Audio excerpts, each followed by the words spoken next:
Video క్యాసెట్లు కొత్తగా మార్కెట్లోకి వచ్చిన దశ అది. చిరంజీవి ఎదుగుదల, వీడియో క్యాసెట్ల ప్రవేశము ఇవి రెండు సైమల్టేనియస్గా నడిచినాయి. హ్మ్. ఒక రకంగా వీడియో క్యాసెట్ల నుంచి ఉద్భవించిన హీరోగా చిరంజీవిని చెప్పుకోవచ్చు. ఓహ్! యమకింకరుడు, మ్యాడ్ మ్యాక్స్, అవును. Khaidi cinema, first blood. First blood. Video క్యాసెట్లు ఇచ్చి ఈ లైన్లో ఒక కథ డిజైన్ చేయండి అని డైరెక్టర్లు ఆ! రైటర్లకి రైటర్లకి చెప్పడం. ఒక ప్రోగ్రామ్ ఇచ్చినటువంటి సందర్భం అది. హ్మ్. సో అంటే ఇంత సోషల్ మీడియా లేదు కాబట్టి ఎంత కాపీ కొట్టినా పెద్ద విషయం లేకుండా అది వెళ్ళిపోయింది. తెలియదు. వెళ్ళిపోయింది. సో అలా ఇచ్చేస్తే వాళ్ళు దాన్ని ఏదో అడాప్ట్ చేసి వీళ్ళు కథ అల్లేవాళ్ళు. అలా వచ్చిన సినిమాలు ఇవన్నీ. అవును. ఆ విధంగా చిరంజీవి అంటే వీడియో క్యాసెట్లు చూస్తున్నటువంటి జనరేషన్కి అలాంటి హీరో తెర మీద కనిపించాడు అవును. చిరంజీవి రూపంలో. పైగా మన భాష వాడు, మన భాషలో అది naturally కనెక్ట్ గా అయింది. దానికి తగ్గట్టుగా సెంటిమెంట్ రంగని ఇష్టం ఎన్ని మసాలా ఎలిమెంట్స్ అన్ని యాజ్ ఇట్ ఈస్‌గా అన్నీ ఉన్నాయి. దాంతో చిరంజీవి అలా కనెక్ట్ అయ్యాడు ఆ జనరేషన్కి. అవును. ఆ కనెక్ట్ చేయటంలో అరవింద్ పాత్ర ఉంది. రైట్. కానీ అక్కడ టాలెంట్ ఉండబట్టి కదా జరిగింది అది.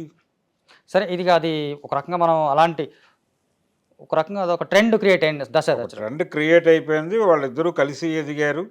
ఒక సామ్రాజ్యం అలా కలిసి స్థాపించారు. ఎదిగారనడానికి లేదు, మీరు ఇప్పుడే చెప్పారు ఆయన ఆల్రెడీ ఎస్టాబ్లిష్డ్ స్టార్ ప్రొడ్యూసర్ అని. ప్రొడ్యూసరు హిట్లు అయితే కొట్టిన బడా ప్రొడ్యూసర్. ప్రొడ్యూసర్గా మారటం. ఓకే, సరే ఇది బాగుంది. ఆయన బడా ప్రొడ్యూసర్గా మారటం వెనకాల చిరంజీవి ఉన్నాడు. ఉన్నాడు. స్టార్ మాస్ హీరో అవడం వెనకాల ఈయనున్నాడు. ఈయనున్నాడు. సో వీళ్ళిద్దరి మధ్య ఒక పరస్పరమైన అండర్స్టాండింగ్ ఉంది. వాళ్ళు ఇద్దరు ఇప్పటివరకు దాన్ని వేరు వేరు రంగాల్లో ఉండటం వలన ఒకళ్ళ ఉన్నతికి ఒకళ్ళు సహకరించుకున్నారు. అదే కానీ వీళ్ళిద్దరూ ఒకే ఏరియాలో ఉండటం వలన ఒక చిన్న గొడవ ఉంది. పవన్ కళ్యాణ్ కూడా అదే ఏరియాలో ఉన్నాడు. అవును. సో వాళ్ళ ప్రోగ్రామ్స్ అన్నిటికీ అంటే వాళ్ళ ఆడియో ఫంక్షన్స్కి అల్లు అర్జున్ హాజరవటం, ఉమ్. అలాగే అల్లు అర్జున్ ఆడియో ఫంక్షన్స్కి పవన్ కళ్యాణ్ వీళ్ళందరూ రావటం అనేది తొలి దశలో జరిగింది. ఒక దశలో. తర్వాత ఎవరు రాకపోయినా అది మీడియా ప్రత్యేకంగా వార్తలు రాయటం జరిగేది. అవును. దానికి ఎవరో ఒకళ్ళు సమాధానం చెప్పుకోవాల్సిన పరిస్థితి ఉండేది. ఇది ఒక ప్రోగ్రామ్గా మారిపోయింది. ఉమ్. మారిపోయిన తర్వాత కొంత ఈ తరహా ధోరణిని అవాయిడ్ చేయాలి అనే ఉద్దేశంతో వీళ్ళు వాంటెడ్గానే వీళ్ళ ప్రోగ్రామ్స్కి వీళ్ళని పిలవకపోవడం ఇంకా పిలవటం అనేది అసలు అది పెట్టుకోకుండా ఉండటం మంచిది అనే ధోరణిలో వెళ్ళిపోయారు. ఓకే. అది చెప్పుకుంటూ వచ్చారు. ఎవరి యాక్టివిటీలో వాళ్ళు ఉంటారు. మేమందరం ఎక్కడ కలవాలో అక్కడ కలుసుకుంటూనే ఉన్నాం. ఆ మేరకు అలాంటి ఫొటోస్ అని పంపేస్తున్నారు. అవును. అంటే ఫ్యామిలీ పరమైనటువంటి ఇబ్బందులు ఏమైనా అక్కడ ఏదైనా ఇబ్బంది వస్తే వీళ్ళు వెళ్ళి భుజం కాస్తారు. ఇక్కడ ఏదైనా ఇబ్బంది వస్తే వాళ్ళు వచ్చి భుజం కాస్తారు. అవును. అయితే ఇంత జరుగుతుండగా ఎప్పుడైతే నాగబాబు ఈ ట్వీట్ చేశాడో ఈయన శిల్పా రవి కోసం వెళ్ళి అక్కడ నిజానికి అల్లు అర్జున్ మాట్లాడిన మాట వింటే అతను జగన్మోహన్ రెడ్డి పేరు ప్రస్తావించలేదు. ఆ పార్టీ పేరు ప్రస్తావించలేదు. కేవలం నా ఫ్రెండ్ అని వచ్చాను, నా మిత్రుడు, ఇతను చాలా సందర్భాల్లో నాకు రకరకాలుగా మేమిద్దరం కలిసి రకరకాల అనుభూతులు పంచుకున్నాం. నేను ఇతని కోసం ఏదైనా చేయాలి అనుకుని అతను వద్దన్నప్పటికీ వచ్చాను. ఇతను స్నేహధర్మం తెలిసినటువంటి మనిషి, మీకు కూడా ఉపయోగపడతాడు, మీ నియోజకవర్గానికి మంచి చేస్తాడు, ఇతన్ని ఎన్నుకోండి అంతే. అవును, నిజానికి అల్లు అర్జున్ చాలా మెచ్యూర్డ్గానే మాట్లాడాడు ఆ మూమెంట్ వరకు. పొలిటికల్గా అతను చాలా స్పష్టంగా కూటమి గురించి మాట్లాడాల. అవును. అవతల వాళ్ళని ఓడించమని చెప్పలా. ఇక్కడ పార్టీని గెలిపించమని చెప్పలేదు. ఈ జగన్ సపోర్ట్ చేయమని చెప్పలేదు. ఏమీ చెప్పలా. జస్ట్ కేవలం ఇతను నాకు మిత్రుడు అన్నాడు అంతవరకే. ఒక మంచి మిత్రుడు, ఇతన్ని గెలిపించుకోండి అన్నాడు. ఇలాంటి సందర్భమే చిరంజీవికి కూడా వచ్చింది ఒకసారి. మొన్న కూడా వచ్చింది కదా, సీఎం రమేష్ వీళ్ళు బ్యాచ్ అంతా వీళ్ళడితే ఆశీర్వదించి డబ్బులు ఇచ్చి ఆశీర్వదించడం మాత్రమే కాదు, చాలా ముందుకు వెళ్ళి ఆయన ఎవరెవరికి వీడియోలు చేశాడో గమనిస్తే అవును, వాళ్ళందరూ గెలిచారు కదా. వాళ్ళందరూ గెలిచారు. ఒకటి, వాళ్ళందరూ ఎక్కడి నుంచి వచ్చారు, ఏ గ్రూప్ నుంచి వచ్చారంటే ఎన్డీఏ గ్రూప్ నుంచి వచ్చారు. అవును. ఏది సీఎం రమేష్తో మొదలు పెడితే కిషన్ రెడ్డి వరకు, చేవెళ్ళ ఎంపీ ఇప్పుడు ఆయన వరకు కిషన్ రెడ్డి ఆయనతో పాటు ఆయన కూడా ఉన్నాడు కదా. వీళ్ళందరూ వెళ్ళి వీడియోలు చేయించుకున్నారు. అవును. కిషన్ రెడ్డితో జరిపినటువంటి సంభాషణలో చిరంజీవి చాలా అద్భుతమైనటువంటి ఒక కాంప్లిమెంట్ ఇచ్చాడు ఆయనకి. అంటే కిషన్ రెడ్డి అడిగాడు చిరంజీవిని, మీరు ఆఫీస్కి వచ్చి కలుస్తానన్నారు ఢిల్లీలో, మీరు చాలాసార్లు ఢిల్లీ వచ్చారు కానీ మా ఆఫీస్కి రాలేదు అన్నాడు. నెక్స్ట్ టైం వస్తాను బ్రదర్ అన్నాడు ఈయన. అంటే మీరు గెలవబోతున్నారు, మళ్ళీ వస్తాను అంటే ఎన్నికలు ఉన్నాయి కదా అన్నాడు ఆయన వాంటెడ్గానే. ఓకే. ఈ ఎన్నికల్లో మీరు గెలవబోతున్నారు, మీరే ప్రభుత్వాన్ని ఏర్పాటు చేయబోతున్నారు, మీరు అదే ఆఫీస్లో ఉంటారు, నేను వచ్చి కలుస్తాను అని చెప్పాడు ఈయన. సో అంటే ఎన్డీఏ ప్రభుత్వం ఏర్పడబోతోందని చెప్పాడు ఈయన అవును కాన్ఫిడెంట్గా. అవును ఈ చెప్పటం చూస్తే ఆయన కాంగ్రెస్ పార్టీకి రిజైన్ చేయలే. అవును కాంగ్రెస్ పార్టీలో ఇప్పటికే ఆయన మెంబర్షిప్ ఉందనే వివాదం అప్పుడప్పుడు తెర మీదకి వస్తుంది. అవును.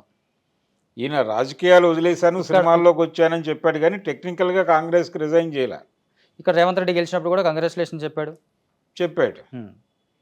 అయితే ఈయన నడక మొత్తం ఎన్డీఏతో నడుస్తోంది కొంతకాలంగా సినిమాల్లోకి వచ్చాక. నిజానికి రీసెంట్గా మాట చూస్తే కనుక ఈయనకి పద్మవిభూషణ్ ఇచ్చినప్పుడు కూడా ఉత్తరప్రదేశ్ నుంచి ఎంపీ టికెట్ ఆఫర్ చేశారని, ఆ ఎంపీ టికెట్ కోసమే పద్మవిభూషణ్ ఇప్పించారని ఈ డిస్కషన్లు కూడా మనం రీసెంట్గానే చూసాం.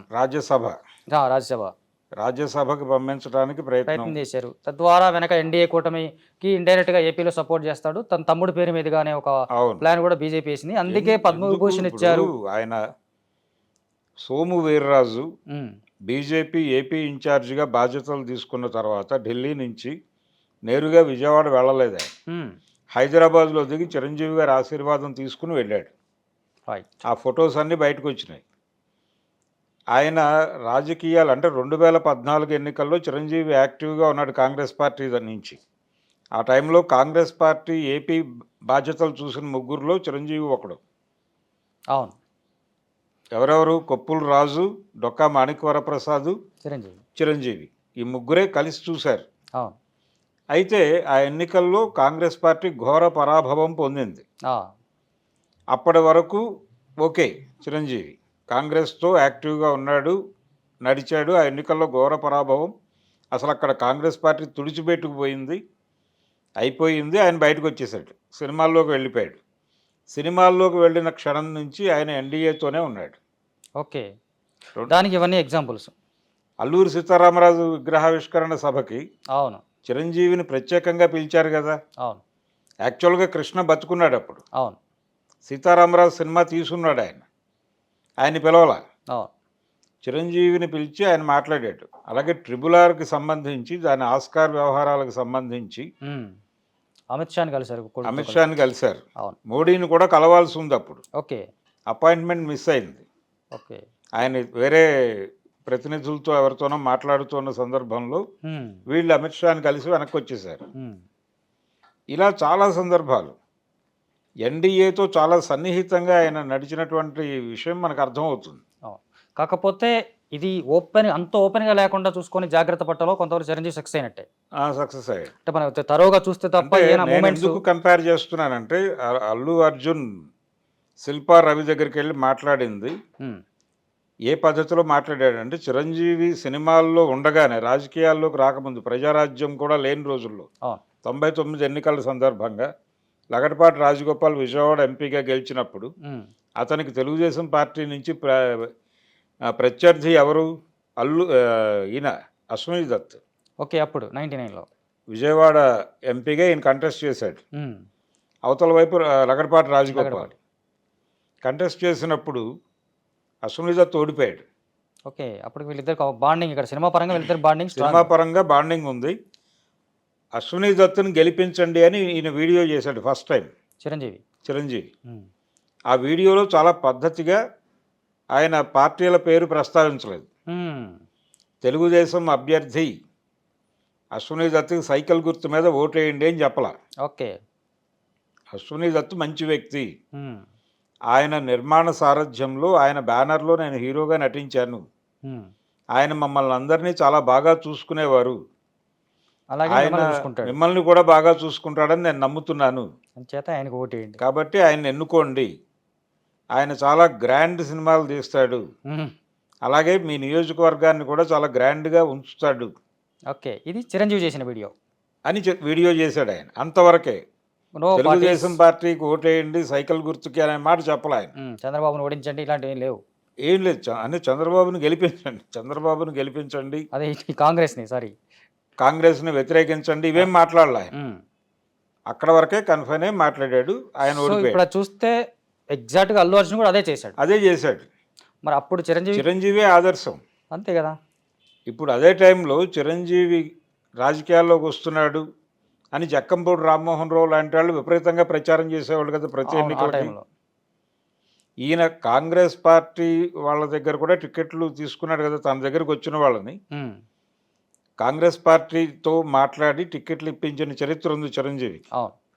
అదే సమయంలో తెలుగుదేశం చంద్రబాబు గారితో కూడా సత్సంబంధాలు నేర్పి అట్నుంచి కూడా టికెట్లు ఇప్పించిన చరిత్ర ఉంది వీళ్ళకి. అవును. ఇద్దరు కలిసి వెళ్ళే మాట్లాడేవాళ్ళు చంద్రబాబుతో. ఎవరు? అల్లు అరవింద్, చిరంజీవి కలిసి వెళ్ళే మాట్లాడేవాళ్ళు. చాలాసార్లు పేపర్లో వచ్చిన మాట ఇది. ఓపెనే, ఇందులో రహస్యమే ఏం లేదు. సో అంటే ఒక రకంగా చూసుకుంటే ఈ మొత్తం వ్యవహారానికి అల్లు అర్జున్కి ఇన్స్పిరేషన్ చిరంజీవి.